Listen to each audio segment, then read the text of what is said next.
அன்பு தமிழ் நெஞ்சங்களுக்கு வணக்கம். ஃபர்ஸ்ட் ஷோ நிகழ்ச்சிக்கு உங்களை அன்போடு வரவேற்கின்றேன். இந்த பகுதியில மாடன் கொடை விழா அப்படிங்கிற படத்தோட திரை விமர்சனத்தை தெரிஞ்சுக்க போறோம். வாங்க நிகழ்ச்சிக்கு போவோம்.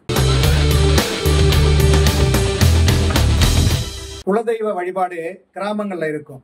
அது மாதிரி ஒரு குலதெய்வ வழிபாடு பற்றிய கதை, அதுல இருக்கின்ற காதல், விரோதம், இதை தான் இந்த படம் சொல்லுது.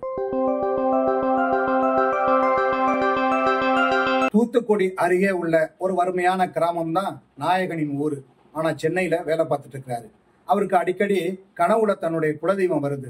அது ஞாபகப்படுத்துது, ஏதோ ஒண்ணு ஞாபகப்படுத்துது. இருந்தாலும் வேலை ஜோடின்னு போயிட்டு இருப்பாரு. அவங்க சித்தப்பா ஒருத்தர் சென்னைக்கு வந்திருப்பாரு. தம்பி மகனே, ஆத்தாவுக்கு உடம்பு சரியில்லை, வந்து பாரு, நீ பார்த்து அதுக்கு ஏதாவது வாயில ஊத்துனா அது போயிடும், அதனால இழுத்துட்டு கிடக்கு அப்படின்னு சொல்லுவாரு. சரி, பாட்டியோட பரிதாப நிலையை தெரிஞ்சுக்கிட்டு ஹீரோ என்ன பண்ணுவாரு, ஊருக்கு போவார். ஊருக்கு போன பிறகுதான் பாட்டி நல்லா இருக்காங்க. பாட்டியோட கனவுலையும் அதே மாதிரி குலதெய்வம் வர்றாரு, ஏதோ கேட்க வர்றாரு. அதனால நீ தயவு செய்து இந்த வருஷம் கொடையை நடத்து, மாடனுக்கு விழா நடத்திட்டு அதன் பிறகு விருப்பப்படி சென்னைக்கு போ அப்படின்னு பாட்டி கேட்டுக்கிறாங்க. பாட்டி மட்டுமல்ல, ஊருக்காரர்களும் கோயில் திருவிழாவை நடத்திட்டு நீ போப்பா அப்படின்னு சொல்றாங்க. ஏன்னா எல்லாருமே வேண்டி இருக்காங்க, ஆடு வெட்டணும், படைக்கணும், இப்படி நிறைய ஜோலிகள் இருக்கும். அதன் பிறகு மாடன் கொடை விழாவை நடத்துறதுக்கு கதாநாயகன் களமிறங்குறார். அதுல ஒரு சிக்கல் என்ன இருக்குன்னா, அவங்க அப்பா உடம்பு சரியில்லாம இருக்கும்போது நிலத்தை அடகு வச்சு வைத்தியம் பார்த்திருப்பார். அந்த வயலுக்குள்ளதான் சாமி இருந்திருக்கும். ஆனா அடகு பிடிச்சார் இல்லையா, அவர் இந்த இடத்த கொடுக்க மாட்டாரு. முன்னுக்கு பின்ன எழுதி அதை உரிமையாக்கி இருப்பாரு. அதை திருப்ப முயற்சி செய்யும் போது அங்க ஏற்பட்ட கலவரத்துல அவரது கைக்கு கத்தி வருகிறது. கொலைபழி சுமந்து சிறைக்கு போறாரு. சிறைக்கு செல்லும் கதாநாயகன் எப்போது திரும்பி வருகிறான்? தான் நினைத்தது போல மாடன் கொடை விழாவை நடத்தினாரா? பல ஆண்டுகளாக ஏன் திருவிழா நின்று போயிருந்தது? இப்படி பல கேள்விகளுக்கு மீதி படம் பதில் சொல்கிறது. இந்த படத்தின் கதாநாயகனாக கோகுல் கவிதம் அழகான கிராமத்து இளைஞனாக, ஒரு புள்ள இளைஞனாக இந்த படத்தில் இருக்கிறார். அவர் கனவு கண்டு விழிப்பது போல நாமும் கனவு கண்டு விழிப்பது போன்ற உணர்வை ஏற்படுத்துகிறார். உள்ளுக்குள் போராடுகிறார், வெளியில் வாதாடுகிறார். சாமி ஆடுகின்ற காட்சியில் நேர்த்தியான ஆட்டம் போட்டு அசத்திருக்கிறார். முதல் படத்திலேயே இந்த அளவுக்கு இயல்பான நடிப்பை வெளிப்படுத்தி அனைவரையும் கவர்ந்திருக்கிறார் என்றால் பாராட்டாமல் இருக்க முடியுமா?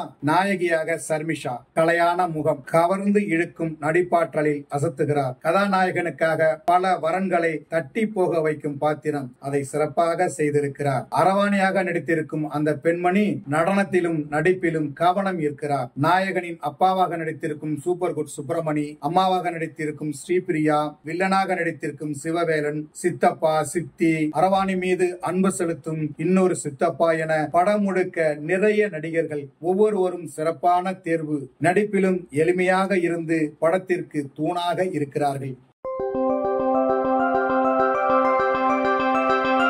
ஒரு வறட்சியான கிராமம், அங்கு நடக்கும் சம்பவங்களை நேரில் பார்ப்பது போன்ற உணர்வை ஏற்படுத்தி இருக்கிறது சின்ராஜ் ராமின் ஒளிப்பதிவாளர். படத்தின் தொடக்கத்தில் நம்மையும் படத்தோடு அழைத்து செல்கிறார். பாதி படம் முடியும் வரை படு வேகமாக படத்தை எடுத்து செல்கிறார். இதற்காக கடுமையான உழைப்பையும் கொடுத்திருக்கிறார்கள். இந்த படத்தை புதுமுகம் நடிக்கின்ற படம் என்பதே தெரியாத அளவிற்கு பாடல் இசையிலும் பின்னணி இசையிலும் பிரமாதப்படுத்துகிறார் இசையமைப்பாளர் விபின் ஆர்.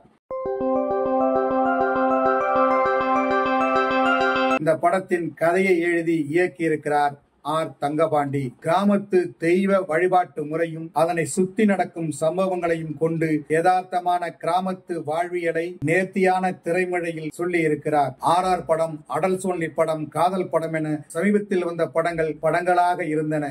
ஆனால் மண்ணிற்கும் மக்களுக்கும் சம்பந்தமான படமாக இந்த மாடன் கொடை விழா அமைந்திருக்கிறது. கதையாக, நம் கலாச்சாரமாக, பண்பாட்டு ரீதியாகவும் வாழ்ந்த நம் முன்னோர்களை இந்த படத்தின் மூலம் ஞாபகப்படுத்துகிறார். இது அவருக்கு முதல் படம் என்று சொல்ல முடியாது. அந்த அளவுக்கு தனது திறமையை வெளிப்படுத்தியிருக்கிறார்.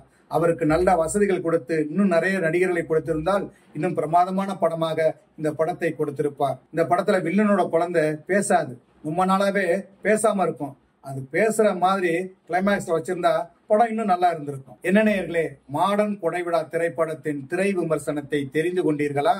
சரி, தமிழ் வலைக்காட்சியை தொடர்ந்து பாருங்கள்.